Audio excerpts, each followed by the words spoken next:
各位香港街坊喺珠海市中心 Super Mall 上區嘅物業，都係講緊首期1萬蚊，而且總價70萬，送埋你全屋家私家電，送埋你精裝修，拎包就可以入住，現樓現證噶啦。而且呢個 Super Mall 係已經全部開晒業噶啦，食飯、按摩、揼骨、睇戲呢啲都係一應俱全。門口就係我哋嘅公交站啊，去到拱北口岸都係15分鐘，深珠通道通咗車，去到深圳都係40分鐘左右嘅時間，而且屋苑嘅5分鐘車程就係我哋嘅高鐵站，去到任何一個城市去旅遊都非常之方便。有興趣嘅街坊，我哋一齊上去睇下啦。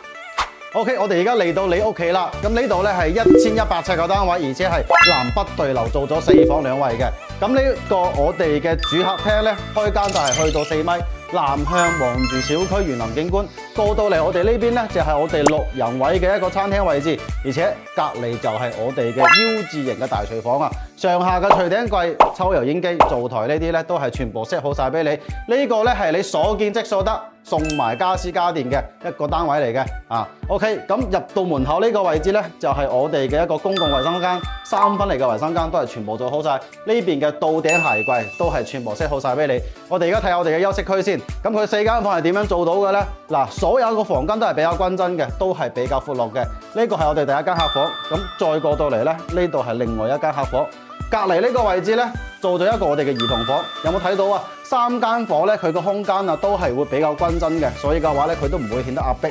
咁主人房咧就係一個乾濕3分離嘅一個衛生間啦。呢啲咧都係全部做好晒。我哋主人房咧做咗一個到頂櫃之餘咧，呢邊放咗1.8米個床，都仲有一個落地嘅大飄窗，都係南向望住花園嘅。